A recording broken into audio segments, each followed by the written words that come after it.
What's up, guys? Welcome back to the Montyverse. Today is a huge day for all of my DC fans out there because James Gunn and Peter Safran basically gave us the first slate of the new DC Studios films. And no, we're not doing phases, we're doing chapters. But before we talk about chapter one of the new DC Studios, let's talk about the information we got regarding some questions that we had in the air about the other DC films. So we know that this year we're getting Aquaman 2, we're getting Shazam Fury of the Gods, we're getting The Flash, and we're getting Blue Beetle.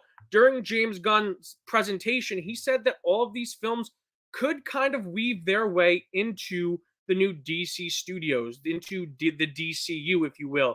He said that Shazam is obscure enough in his own place that we can kind of just weave him in if we want to. And he pretty much outright stated that Blue Beetle was going to be a future asset of the DCU moving forward. Now, The Flash, James Gunn just straight up confirms today that we are getting a full-on DC reboot from the Flash film, which I find interesting that they're just throwing it out there. That's going to be the thing that kind of soft reboots the universe.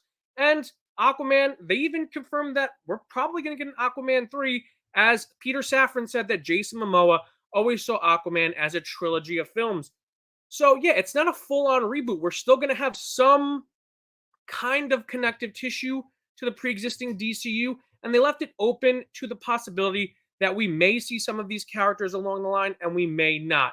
So I thought that was really cool of them. And then on top of that, they addressed the films like The Batman and Joker 2 Folie à Deux, and they said that those are going to be clearly labeled as Elseworlds films for DC moving forward. And I really think that's cool because Elseworlds is an established title in DC Comics, and it's something that we can really put on things like that, on Teen Titans Go, on Superman and Lois. They're still active, and we don't have to forcefully cancel them in favor of the new DCU. But with all of that out of the way, let's talk Chapter 1, Gods and Monsters. Now, not only did James Gunn do a 5 to 6 minute video on this kind of stuff today, but Peter Safran and him also invited the press to Warner Brothers Studios yesterday, and they had a bit of a question and answer. And they revealed a lot of information about the DCU, or the DC Studios, if you will. They said that the DCU is a multiverse, but we're going to be focusing on one universe from that multiverse. And it's something, and if something isn't DCU, we're going to make that very clear. So basically, they're talking about the Elseworlds films. And then they said, here at DC, we have Metropolis, Gotham, Themyscira, Atlantis, Bialia. This is the world that we're creating, James Gunn said. We're coming into a world where superheroes exist and have existed for some time in one form or another. And that's the universe. We are telling a big, huge, central story that is like Marvel, except I think that we're a lot more planned out than Marvel was from the beginning. So I really think it's interesting that they're straight up saying that, hey, superheroes have existed in this universe for a while. This is not an MCU Phase 1 situation. This is not Iron Man. Heroes have existed, and they will continue to exist. So we may already have a active Justice League in this universe. We really don't know. And I think that's really cool, and that's something that will not only separate them from Marvel and how Marvel built their universe, but I think it's a very interesting way to tackle the DC universe because, as we know, DC is all about legacy, and that separation, that passing on the torch is something that makes DC so special. And then we got on to the announcements. The first project announced was Creature Commandos, which I'm not going to lie, caught me off guard a little bit. And because from a comic book perspective, the Creature Commandos, to me, are essentially a group of monsters, if you will, that fought Nazis in World War II. So when I heard that, I was like, that's a weird place to start. Because this is essentially the first thing announced, and this is basically a project that's being written by James Gunn himself. What's curious is, though, that it's not going to be like the Creature Commandos from the comics. It's going to be a modern retelling of their story. And in the image I just had up, and let me pull it up again for you guys in case you missed it. I'll rattle off all the people on here. Starting from the left, we have Rick Flag Sr., yes, the father of Joel Kinnaman's Rick Flag from the Suicide Squad. And it was confirmed that he will show up in other things as well, and possibly even in live action stuff too. Then we have this fish lady right here is Nina Mazursky. We have the Batman villain Dr. Phosphorus. We have Eric Frankenstein, the Bride of Frankenstein, who James Gunn confirmed to be the lead of the series, as well as GI Robot and Weasel. And yes, this I can't help but point out that Weasel does look like the Sean Gunn iteration from the Suicide Squad, and I assume that Sean Gunn will play the character again in this series. Not only that, but they basically stated with the new DC studios, we're going to get interconnectivity like we've never had before in DC. The same actor is going to play a character in animation, live action, the video games, and they're going to try and weave all of those stories into each other. So anyone who plays someone in this animated series may show up down the line in a live action series being played by the same actor who voices them. And that kind of interconnectivity is really cool because that allows us to build universes in ways that we really haven't before from other studios. Like animation is such an untapped fountain of possibilities when it comes to universe building, especially a comic book universe. So I think that that was really cool that they brought up as well. It's going to be 7 episodes, and the premise of the series is going to be Amanda Waller creating a black ops team out of monstrous prisoners. So basically, your monster Suicide Squad, guys. And speaking of Amanda Waller, we got confirmation that Amanda Waller will be getting her own live action HBO Max series. And yes, Viola Davis will be back to reprise the role. This series is also going to have some of the Peacemaker team involved in it, since, well, it makes sense considering they all worked for Amanda Waller in the Suicide Squad, and they all have pretty big connections to her. One of them is her daughter, so I would imagine them to show up. And we got a pretty big cliffhanger at the end of Peacemaker Season 1 involving Amanda Waller. So if this series didn't address that at all, I'd kind of be shocked. Not only that, but Peter Safran says that this series will be set between Peacemaker's Season 1 and Season 2. So this is basically going to continue this Peacemaker story. It doesn't look like we're going to be getting Peacemaker 2 Season 2 anytime soon. So this is going to kind of pick up that thread and keep us hauled over on those characters until they actually do give us Peacemaker Season 2. Now, guys, this is where we get the beginning of the DCU proper. And that is our next film. And yes, it is James Gunn's Superman film, which is announced to be called Superman Legacy. And they said that it's not going to be an origin film. It's going to be a film that focuses on Superman balancing his Kryptonian heritage with his human upbringing. He is the embodiment of truth, justice, and the American way, and he is kindness in a world that thinks kindness is old-fashioned. Now, that last line, Superman being kindness in a world that thinks kindness is old-fashioned, I've missed that Superman so much. We have it in Superman and Lois. We have that version of the character, but I've missed that version of Superman being on the big screen. And to kind of know that that's the direction they're going has me, as a fan of this character, so excited because I really want Superman to be the beacon of hope for the DCU. I want him to be the centerpiece. I want the whole universe to revolve around him like he's the sun. And not only that, but James Gunn also said, with our stories, we want to take it away from good guys versus bad guys. There are really good, almost saintly people, and Superman is among them. There are really terrible villains like Gorilla Grodd or the Joker, and then there's everybody in between. So there are all these shades of gray which allow us to tell complex stories. And I think that's so cool. I really like how they're really leaning into that aspect of Superman, and I'm really excited for this film. It's one of the ones I'm most anticipating when it comes to this slate of films, because when you're building the DC universe, when you're building a new universe based off of these DC characters, you want to basically start from Superman and build out. So for us to establish a new Superman, how the Superman functions in this universe, and really go from there, I think that that's the perfect stepping stone for the DCU.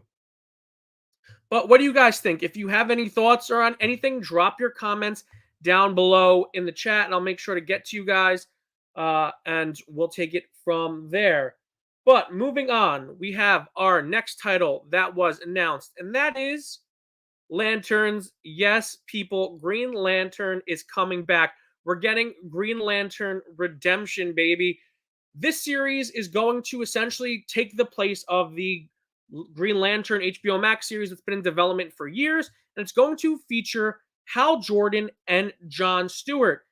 They describe it as being a true detective-esque story revolving mostly on Earth. They call it terrestrial. It's a terrestrial detective story that centers on Hal Jordan and Jon Stewart as they uncover some ancient evil on the planet, and they basically have to solve the mystery behind that.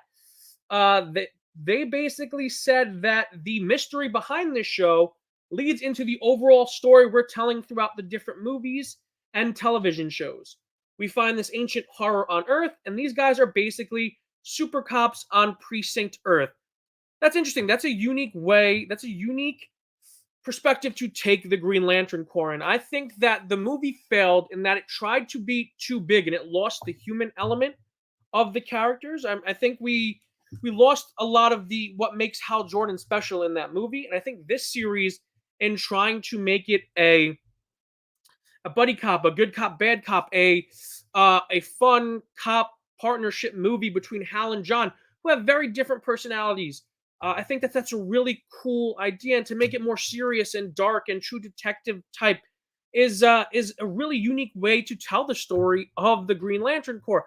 On top of that, I really hope we do get some of the more sci-fi space opera aspects of the Green Lantern Corps that I like. I hope we get to see some alien Green Lanterns like Kilowog, who is one of my favorite Green Lanterns.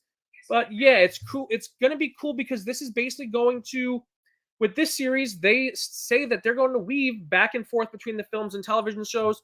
So if you're worried that Jon Stewart and Hal Jordan are they're going to be in a TV show, they're not going to be in the movies, don't worry about that. They said, hey, we're going to, Peacemaker's a great example of how we're going to do that. Peacemaker first appeared in the Suicide Squad. He got his own show, and he could show up in the movies anytime as well. So these characters can do the same thing, and I expect that we're going to see the Lanterns featured heavily in the films down the line once we start building to something after this introductory phase of the DCU. Ooh, that's a good question. We are going to get to that. I will, when we get to it, I will let you know what my favorite one is. Yeah, the hostile takeover, it didn't work. Sorry guys. I'm back. I'm thinking I'm back. Okay? Back in the Montyverse where I belong. So moving on. Now talk about surprising. This announcement really caught me off guard, especially with where I thought this slate announcement was going. I thought we were going to get maybe 4 or 5 movies and they were going to reboot the Trinity and this was going to be a rebuilding process. But then the second thing the second movie that James Gunn talked about in between all these TV shows is a movie based off of The Authority, which is really, really interesting. The Authority is a DC super team. Well, they're not really DC, they're a Wildstorm super team that is essentially like a real world contemporary of the Justice League. They were written as a commentary on super teams and the Justice League. They are a team that really tries to get things done by any means necessary. The book was written in a very realistic manner. So it's I'm really curious. This is not going to be an Elseworlds. This is going to weave into the DCU, which I think is really, really interesting. James Gunn called it his true passion project, which I think is, you know what? I'm not surprised by that. That seems very in line for James Gunn. But they really stress again when talking about the Authority. One of the things of the DCU is that it's not just a story of heroes and villains. Basically, I'm trying to be able to describe the Authority to you guys without spoiling too much because I really think everyone should go read this.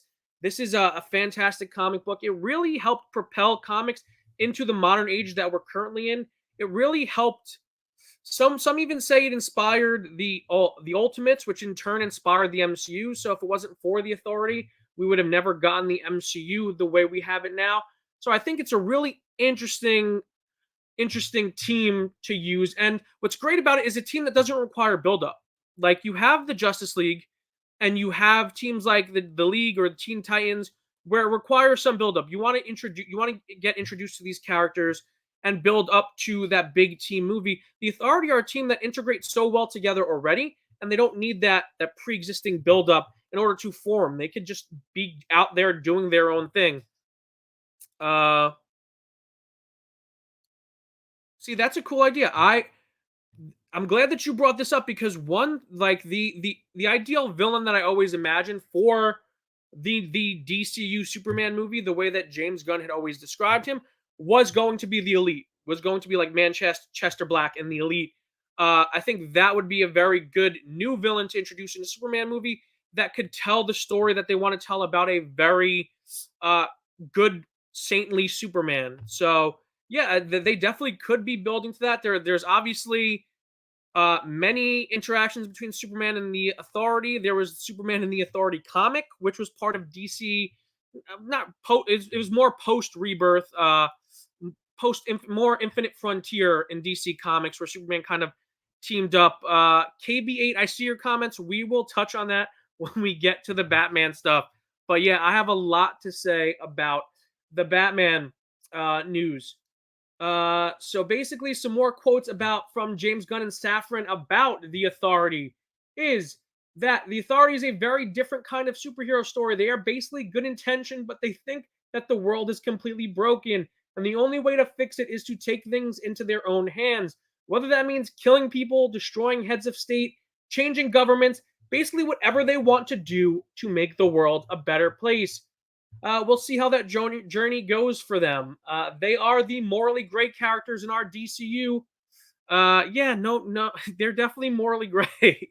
That's for sure. They have no problem. They have no qualms with killing.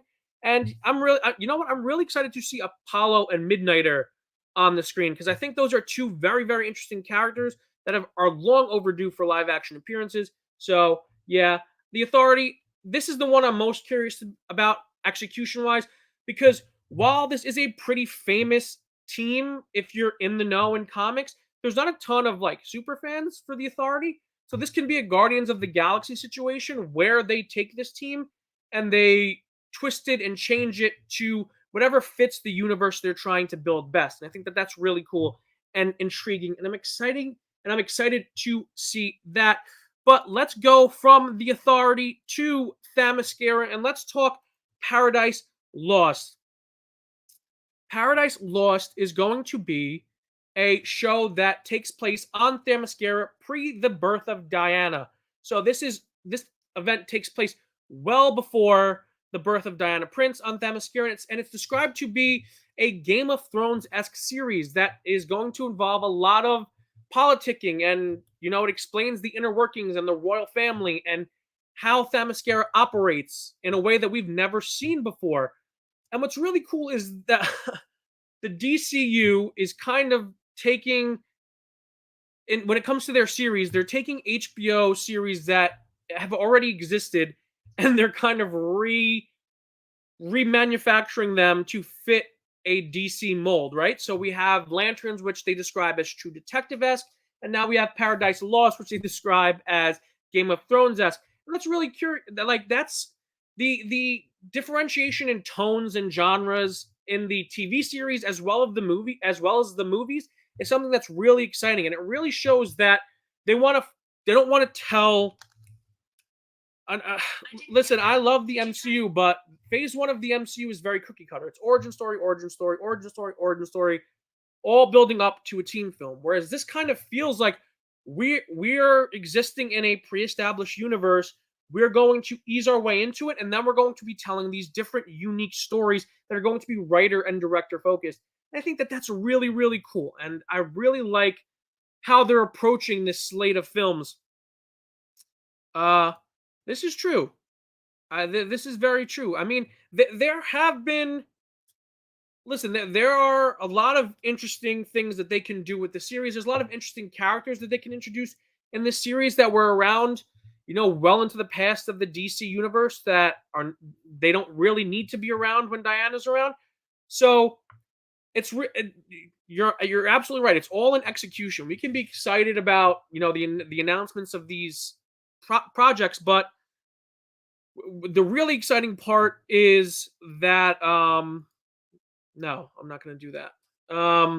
Is that we're kind of getting they're taking risks early, and I really like that. And since we're so they don't really know what they're doing with Wonder Woman at this moment. I mean, they're leaving the door open, so they say, for Gal Gadot to return if she wants to the role of Wonder Woman. I think that this is a good way to kind of keep the world of Wonder Woman and Themyscira and the Amazons alive until we reintroduce Wonder Woman and we build back up to our Justice League. So I think that that's really cool. Plus, we have series like House of the Dragon, which I think that this is kind of going to be in the same vein as, where it's going to be like these very powerful sections of Amazonian women that are all vying for leadership. And it's going to show how Themyscira became the Themyscira that we see in Wonder Woman. Yeah, I agree. You know what? I think if we're gonna reboot, we got to pull the band-aid off. Gal was great in Wonder Woman. She was in Wonder Woman 1984. She was definitely in that movie. But yeah, if we can find great people to play these characters who are willing to play these characters for years in multiple mediums, including the games and the animation and film, then yeah, let's do that, because I really like the way that they're talking about building universe building and the unique way they're going about it. So yeah, I'm all for that. I'm all for finding actors who are in this for the long haul and are willing to take the dive. And all right, guys, you asked what my most anticipated film or TV show from this announcement was. And there were a lot of them. There were a lot of ones that I'm really excited about, but there's not one that I am more excited about than The Brave and the Bold, because we are finally getting Batman and Robin. Yes, we're getting a film that will feature Batman and Robin together again on screen. Not only that, but it was confirmed that the Batman and Robin that we would be getting would be Bruce Wayne and his son, the incorrigible Damian Wayne. And yeah, I know a lot of people love Damian Wayne Robin. I love Damian Wayne Robin, but I'm I'm intrigued why they're going with the fifth Robin in. But listen, this is what's cool about this, and what's cool about them using Damian is what they say about the Brave and the Bold in the DC article, which is that this film is going to feature other members of the extended Bat family. And that is why this is my most anticipated film, because I love the Bat family. As if you couldn't tell from my hat, my favorite character of all time is Dick Grayson, is Nightwing. So as much as I wanted to see him as Robin, I don't care. We can move on from that. Give me Nightwing. Give me Nightwing in this movie. Establish Nightwing and then move on to a Teen Titans movie. And I really think that Teen Titans is in the chamber. I think that Teen Titans is definitely in the plan. Well, I shouldn't say Teen Titans. It's probably going to be Titans at this point. But I definitely see Titans in the plan for James Gunn and Peter Safran's DCU. And I really think that it starts here with the introduction of the Bat family and more specifically Nightwing. But James Gunn said that this movie was going to be focused on the on the Grant Morrison run of Batman and Robin. And I hate to be that guy, but that wasn't Bruce Wayne as Batman in that story arc. It was actually Dick Grayson. And funny thing about Damian Wayne in the comics was Damian Wayne, when he first appeared, was quite possibly one of the most hated characters in comics. He was just a little shit.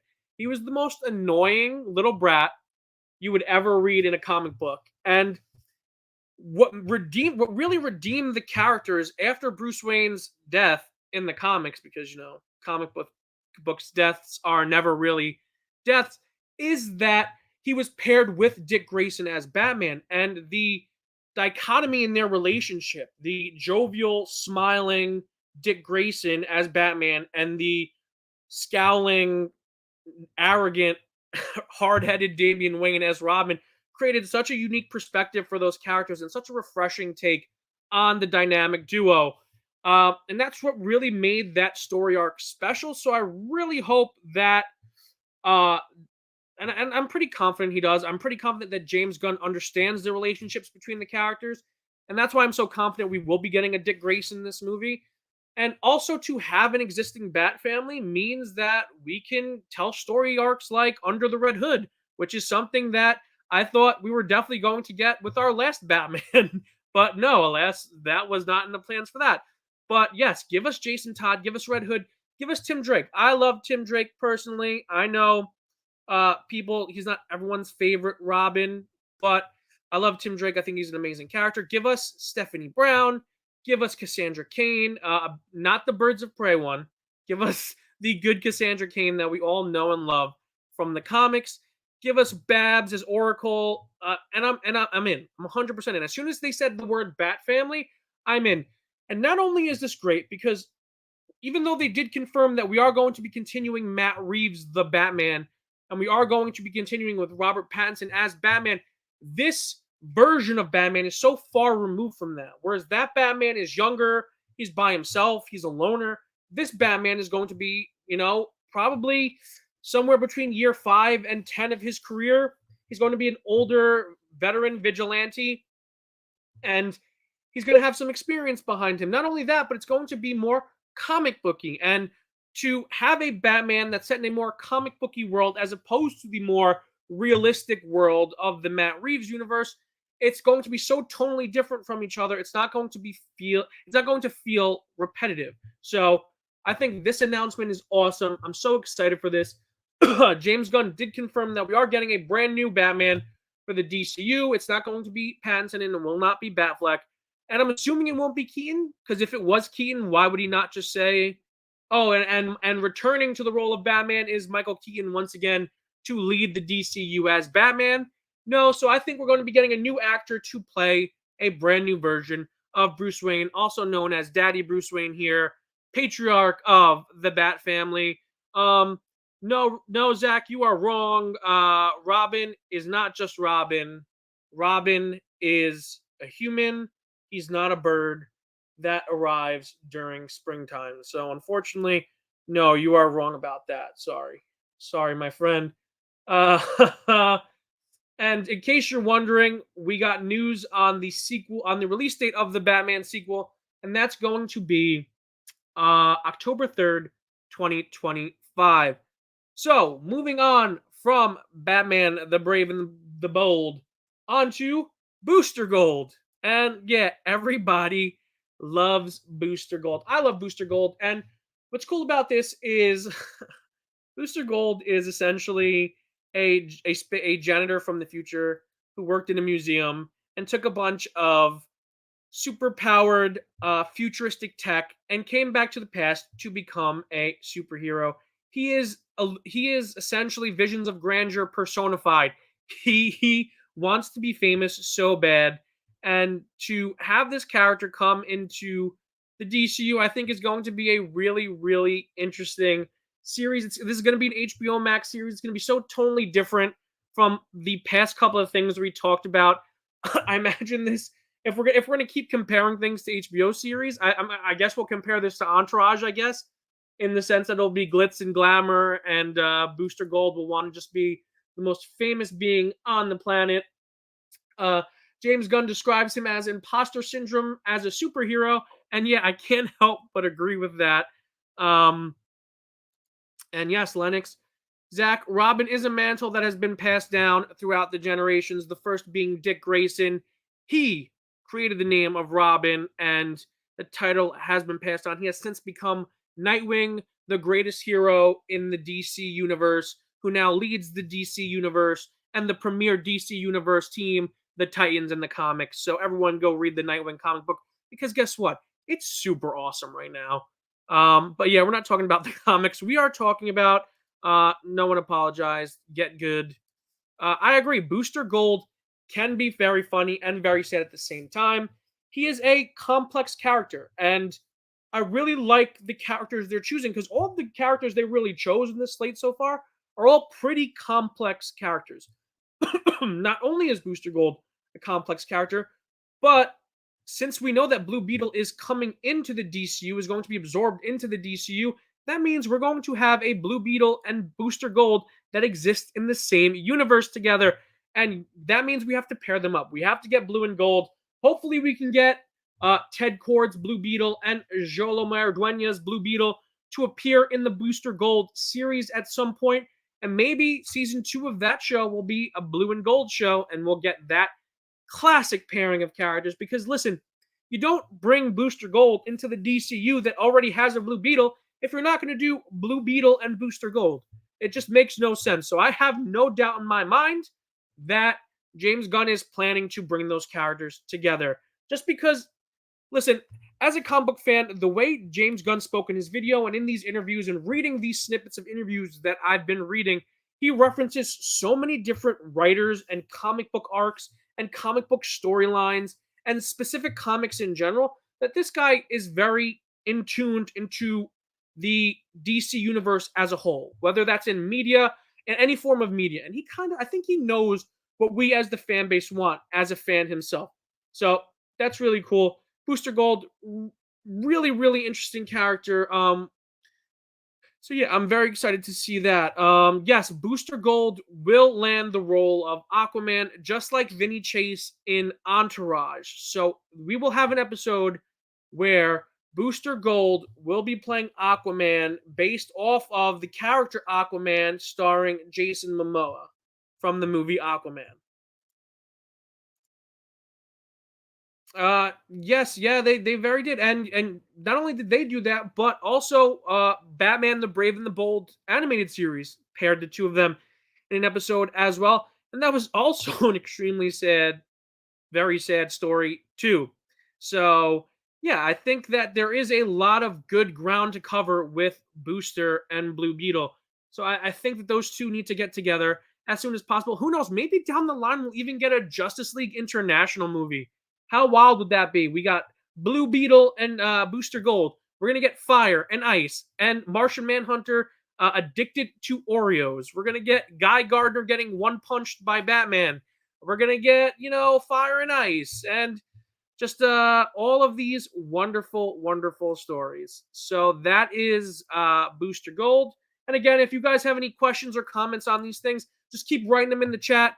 Let me know, and we'll address them later on if we've already passed it, and I'll field some questions a little bit later once we get through all of this. And next we have something that I was a little curious about when it was first announced, but I'm really excited for after hearing them speak about what their intention was with this, and that is Supergirl Woman of Tomorrow. Now, I found it weird that after immediately scrapping a Batgirl movie, we're going to jump straight into a Supergirl movie as we're trying to establish a new Superman. But then I realized that this movie was just not going to be Supergirl Woman of Tomorrow in name only. They're actually basing this movie off of the Tom King Supergirl Woman of Tomorrow comic series. And not only is that series great and really a character defining 8-issue series for Kara Zor-El and for Supergirl, but I think that hearing them describe their vision for the character in the DCU, I think that it's going to be a great, great science fiction film, great coming of age story, and I'm really excited to see it. Basically, Supergirl's biggest problem up until 2005 is that she was just kind of a female Superman, and the writers never really utilized her to her full potential in the sense of she was always just kind of there. She always just kind of showed up whenever Superman needed extra help with something.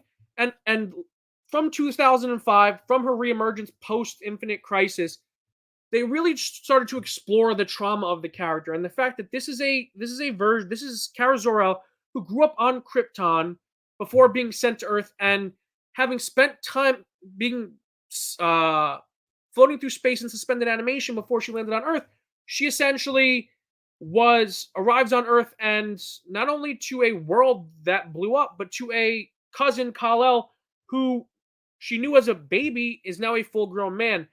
So the character carried with her that trauma of living on Krypton and all of the things she knew and loved and all of the people she loved and the culture she loved and the planet she loved all being gone, and her waking up on this new foreign planet and being very uncomfortable in her own skin and being very uncomfortable on the planet Earth and having a somewhat rocky relationship with her cousin Superman.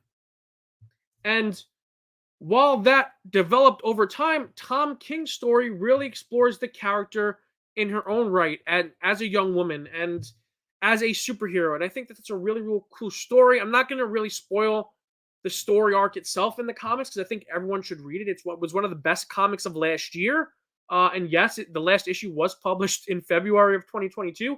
So this is a relatively new storyline, new story in the comics, which was kind of shocking to hear they would go with it. But I think everyone should really check that out. It's a great comic book run. But basically, their version of Supergirl is this is in this story we have Superman who was sent to Earth and raised by incredibly loving parents. Kara was on Krypton. She was on a piece of Krypton that drifted away from the planet, and she lived there for the first 14 years of her life in a horrible situation where she watched everyone around her die. So she's a much harsher and more effed up Supergirl than you've been used to thus far. And that's great because we don't need a Superman clone. The biggest problem, the biggest pet peeve I have is when people call the different Robins Batman clones because they're all unique characters. So we don't want a Superman clone. We want this angsty Supergirl because if you really think about it, the way that the comics wrote Supergirl when they reintroduced her as a character is she lived on Krypton. She got to experience a life on Krypton before all of that was ripped away from her, and she had to watch all of these people that she loved die in horrible ways. So yeah, she's going to carry a lot of that baggage with her. She's going to be a little rough around the edges. She's not going to be this wholesome farmer, son of farmers that Clark, aka Kal-El, is. She's going to meet her cousin with this identity that she has as Kara Zor-El. And when she meets him, he's not even going to be calling himself by the same thing. He's not even Kal-El. He's Clark Kent. So all of this is a very unique perspective to see.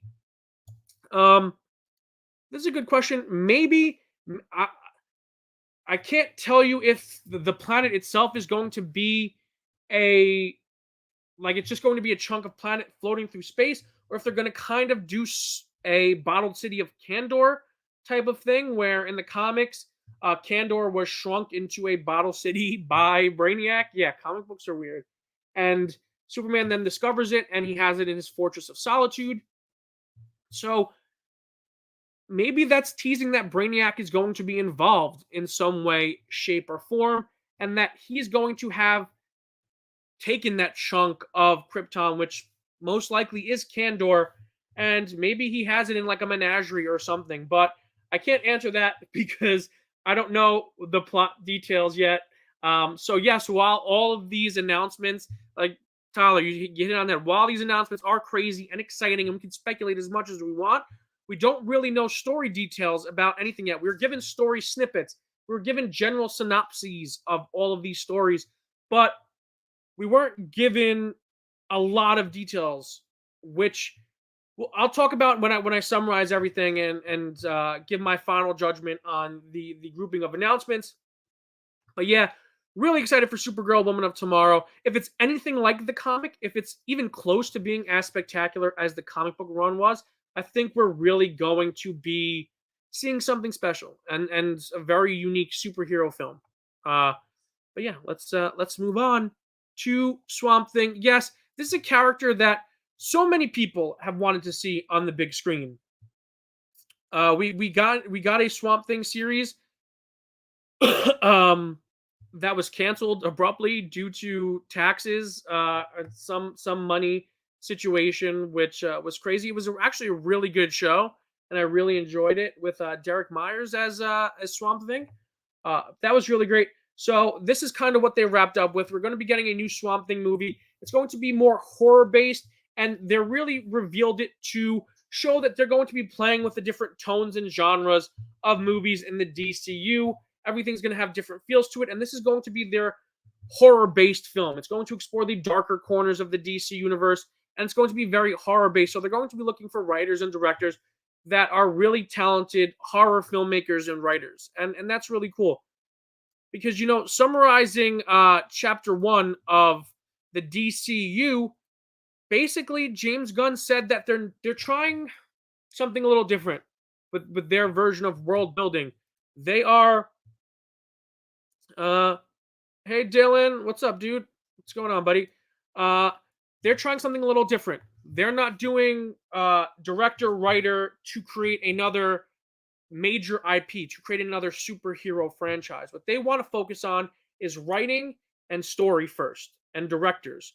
So that is something really, really cool that James Gunn mentioned. And everything that they do is going to be to benefit the writers and directors of the stories, that so they can tell the stories that they want to tell without having super harsh restrictions, without having to follow a okay, we need to crank out as many IPs as we can to make a profit. No, this the way James Gunn describes it, it's going to be all for the writers and directors, which is something that I find really, really cool. And it's another thing that has me really excited for the future of DC because listen, we were stumbling in the dark for a while before we found any sort of light.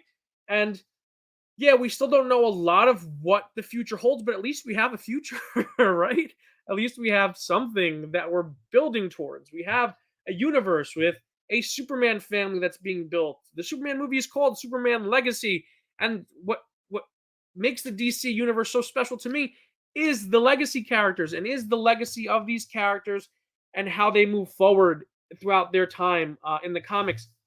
We have an existing Bat family. We live in a world where the Authority is formed and exists. So I'm really, really excited to see how all of the pieces are going to be put together because I still think that they're trying to figure everything out.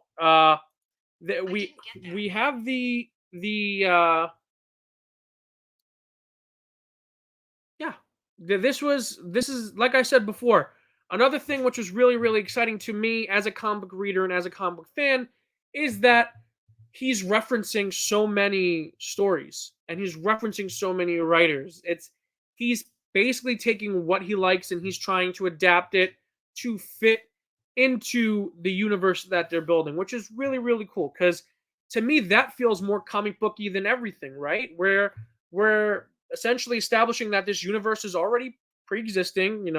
From their comments that I read off earlier, superheroes have existed in this universe. This is not a universe that we're meeting Superman for the first time. The Clark Kent that we're going to meet in Superman Legacy will have been Superman for a while. This won't be an origin story, but he's not going to be 5 years into his career. It will be a Superman that has Superman before. And is essentially just going to be, hey, Game Shots, what's up, dude? How's it going? And it's not going to be just your typical origin stories. We're going to be telling stories that are character driven. And that to me is why I love comics. I love comic books because comic books have some of the most complex characters in any medium. The way that writers have evolved writing comic book characters is so special, and how complex they are, whether it's Marvel, DC, Image, Dark Horse, Boom. I mean, the Boom Power Rangers comics blows me away every time I read it. Just ooh, that's a good question. That's a good question. I probably would have said a Bat Family video game, but we got Gotham Knights, and I already regret saying that. But I would love, I would love a Rocksteady open world Superman game. I know that it's been talked about. I know that other people have talked about it, but to be able to fly, like the way that a game that makes you feel the way I felt when I played Sony's Spider-Man, but as Superman. The way that Sony's Spider-Man game made you feel like you were actually swinging through New York as Spider-Man, I would love a Superman game that lets you feel like you can fly. That lets you really take Superman and utilize him as best as you can. Even a Flash game. A Flash game would be really cool. I would love to see game developers create games based off of superheroes with powers. Like Superman's game, I would love to cut loose. Superman the Flash's game, I would love to see the creativity involved in building a game around the Flash's super speed. I think that would be really challenging for game developers, but the end result would be so cool, right? To just be able to zip anywhere and fight using the Flash's the Speed Force and all the unique abilities that the Flash has. That would be really cool. And also, I'm getting like way too heady with this stuff, but like a Green Lantern game where you can get really like think like Fortnite building, but better with a Green Lantern ring, right? Like you're able to creatively build constructs to complete challenges or to fight, and I think that would be super cool if they're able to find a way to do that. But I think that there's so many cool DC characters with so many unique power sets that there's got to be a game outside of Batman that we can do. Not saying that I didn't love the Batman games, because I did. Arkham Asylum and Arkham City, Arkham Knight, they're all pretty great games. But that was a great question. Really, really great question. Jumping back on, but hopefully, hopefully now that James Gunn mentioned video games, hopefully we get some more video games based inside of the, like, can you imagine? Like, we've never gotten a video game based in the MCU. So to get a video game that's set in the world of the DCU would kind of be crazy, right? To be a game of Rocksteady like caliber, of Arkham City like caliber, with the writing of Arkham City and the storylines of Arkham City, but existing in the DCU would be so cool, right? So yeah, I guess that game. Give me that. I changing my answer. That's the game. Um, who doesn't love Batman? Batman's great. Batman's great. Nightwing's better, but Batman is pretty great. um, but yeah, those are all of the things that were announced.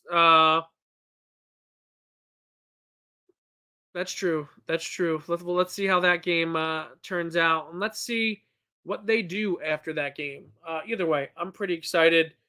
Oh yeah, we did get that Wonder Woman game announcement, right? So we do have that game coming too. Thanks, John.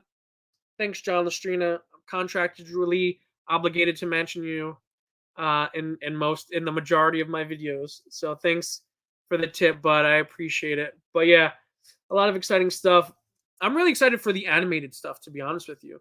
Like, if DC can really figure out how to incorporate animated television series or animated movies into the larger DCU and do it in a way that is quality, I think that that's a game changer. I think that doing stuff like that not only separates them from, Marvel and all of these other universes that are building currently, but I think it allows them to really shine a spotlight onto animation, which doesn't really get a lot of love uh, as of late. A lot of people hating on it, but it's one of my favorite mediums. It's such a creative medium for storytelling. Uh, I mean, he doesn't know what Robin is. He just thinks Robin is a bird. So yeah, I'm gonna have to agree with you on that one. But yeah, I love overall as a slate. It was definitely surprising because in my predictions, I predicted some out there stuff. My out there stuff was really like Swamp Thing and Booster Gold, and stuff that I thought would be really cool to see. But what I thought that the chapter 1 announcement was really going to be, like I said, a reintroduction of the Trinity building to a Justice League. But what they did here was so much cooler than that. It may not have been what we expected, and we might not be able to see the light at the end of the tunnel just yet. Based off these announcements, a lot of people are confused by these announcements. A lot of people don't know what to think from them. There's a lot of stuff that people don't know. But I think what's so cool about it, even the name itself, Chapter 1 Gods and Monsters, is it's building before I continue, Joshua, I'll get back to you in 1 second, dude. Let me just finish this thought. I think it's so cool that they're just creating stories that they want to tell, which is really, really powerful, and it's a really good way to separate them from. Listen, you can't start a franchise, you can't start a shared universe off of the Marvel formula now. You can't try and catch up to Marvel in 2023 by doing what Marvel started out doing.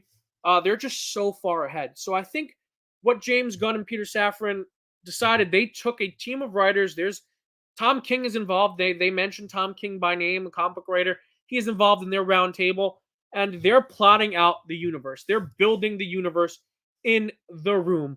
So what's cool about that is basically they have an existing world to play with, and they're just telling the stories that they want to tell and the stories that they think are interesting with characters that they need to put on the board in order to get to those big Avenger level events, which will be the Justice League movies. Um,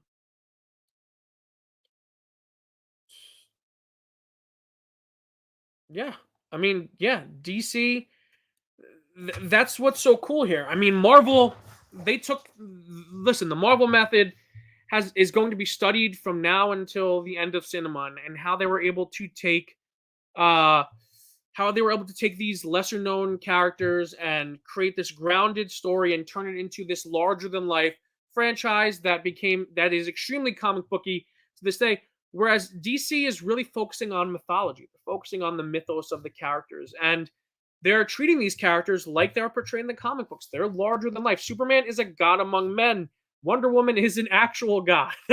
She's a goddess. So that's what's really cool. And to have James Gunn kind of bury his feet and say, "This is what we're doing. We're cutting ties with a lot of these people." Henry Cavill was not fired. He was never cast. We want to do our Superman. Um, you and me both, dude. I would have had a lot of ideas. I would have been there. And Josh, to answer your question, it's Dick Grayson, dude. I maybe not as Robin. I listen. I think starting with Dick Grayson as Robin, you're kind of burying. You're kind of shooting yourself in the foot, because there would be so many. You'd have to push that development through, because you'd want to get to the other Robin. So I think to start with a later Robin, I was thinking more Tim Drake, but we're starting with Damian. I think that's really cool too. So to focus on Damian as Robin is a really cool idea for the franchise going forward. But if I had to choose, uh, Dick Grayson, but not as Robin, as Nightwing in a Nightwing movie, because Dick Grayson is the best character in DC Comics, which is why he is the star of DC Comics right now, and the Nightwing series is the best comic book series ongoing at DC. Everyone go check it out. DC, pay me for plugging Nightwing so much, because I will just continue to support it. Um, I did not know that. It was also the name of a Justice League animated movie set in an alternate universe in the Timverse. Yeah, that I mean Dick Grayson. But if I had to pick a Robin as Robin, I'd probably pick Tim. I think Tim is a great Robin, but I like Damian. I love Damian. Damian's such a little shit. I think that so many people are going to be it's and another reason why it's cool to start with Damian is because Damian is such a departure of what people expect Robin to be in their heads. People when they think Robin, they think of the 66 Robin, where it's like where it's puns every 5 seconds, like, "Oh, holy guacamole, Batman," and and then see Damian, who's a trained assassin at the age of 10, and who's just a spoiled brat, arrogant prick, is going to blow people's minds, especially people who don't know the character at all. Um,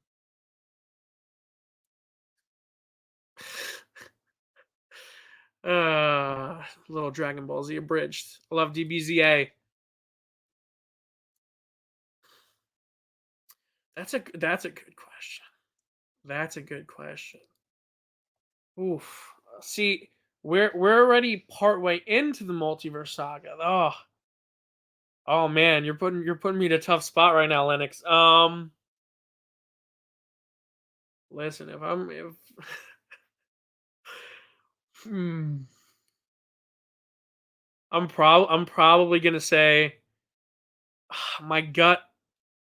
As a comic book fan, I want both. Give me all the comic book content, but if you have to make me choose, I'm picking Gods and Monsters, because I uh I love Marvel. I read Marvel comics just as much as I read DC now, but I grew up a DC guy. My first comic was a Batman comic, was an issue of Detective Comics. It was actually Detective Comics 327. I'm blanking on it, but I think it was 327. It was the issue where Tim Drake gets his unique Robin suit from Bruce. So I'll always have that like issue burned into my brain. So as with that, I really am optimistic for the Gods and Monster chapter of the DCU, and I want to see a comic book accurate Superman. I want to see a Bat family. Uh Man, I would probably, if really like gun to my head, I would probably pick the Bat family I would probably pick Brave and the Bold over the Multiverse Saga just to see the Bat family done right on film. To be honest with you, Tim's great, and Tim is the forgotten Robin. I call him at this point. They love to just skip him. Like it was so weird. Jason Todd in in the 90s to 2000s was the forgotten Robin. Everyone was skipping Jason to go straight to Tim, and now everyone's just skipping Tim and going straight to Damian. But what are you gonna do? I love Tim Drake as a character. I think he's a great Robin. So I would love to see him. Hopefully he'll be around as Red Robin. Hopefully we'll get a Young Justice animated series. Ooh, that would be cool. That would be so cool. I wish. That would be a great animated series, right? See Justice League versus Power Rangers. That would be so cool. Um, yeah, phase 5, the Mutant Saga, right? That's when things are gonna get pretty crazy over in Marvel. You guys have any more questions or comments or anything else you want to talk about in regards to phase chapter 1? So we're not doing phases. This is DC. We're not doing phases. We're doing chapters. Chapter 1, Gods and Monsters, baby. Anything else you guys want to talk about? Let me know down in the chat before we get off. We've been at it for an hour now. We're about to finish up. So let me know any last minute questions or concerns before we head on out, guys. What do you think? Uh, we will. We will. We're working on it, okay? Jeez. Thanks, Lennox. Thanks for stopping by, guys. I appreciate it. But if that's it, I think we're gonna start heading out. We're gonna try and do more of these streams. So if you guys missed this one, don't worry about it. We're gonna try and do more streams and live hangouts, so you guys can come and ask questions. We can talk about some random stuff. You guys could yell at us to watch more Power Rangers, and we'll do some things like that. But yeah, Josh, like I said, dude, we're gonna try and do more of these. We're gonna try and do more hangouts. Oh, Tyler coming in with a sick question before the bell. Besides Lobo, what would be another good future film chapter? Lobo would be great. What I like, I want to see Titans. I would love to see. I would love to see the Titans adapted well in live action, but I want to see them built up. Like I would love to see these sidekicks introduced. Like I would love to see like Wally West, Kid Flash. I would love to see Donna Troy. I would love to see Roy Harper and Garth introduced in all the films. Then we build to Teen Titans, and then the sequel to Teen Titans could be the new Teen Titans, and we have Beast Boy and Raven and Starfire and James Gunn. Get me in the room. Get me in the writers' room. I will help you, my man. Let me know. I will help you. Yes, yes, John. I'm not dodging the question. Okay, I saw the question. I'm Game Shots. I'm glad you could stop by, dude. Like I said, we're gonna try and do more of these. We're gonna try and get more of the Montiverse crew on stream, like Nikki and John Lestrine, and we're gonna do more of these. Oof, good question. If it's just, let's simplify this good question. Um, Titans are live. If let's say comic Titans or comic Young Justice, because the TV show Young Justice team, the team in the TV show is basically the Teen Titans for the most part. So if we're saying comics Titans or comics Young Justice, I would pick comics Titans. As much as I love Connor, Bart, and Tim's dynamic together, I'm a Dick Grayson guy through and through. So I'm picking Titans. I know. We're trying to figure it out, okay? We're planning it out. We're scheduling it, all right? But yes, you will be getting more Power Rangers. We're figuring out ways to do it. So don't worry. That's coming. But you know what? Now I'm not going to tell you when, because you all kept pressuring me, okay? But yeah, guys, that's going to do it. We're just hitting an hour. Thanks everyone for stopping by. This was fun. Glad to talk DC about you. Like I said, as a DC guy, as a lifelong DC comic book fan, it feels so good to be excited about DC in film again. And today was a good day. While we may not know details, we now know some of the pieces on the board.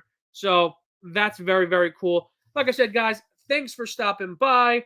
If you're new to the channel and you like the video, click the thumbs up button, notification bell, and subscribe, because we're doing all types of fun stuff.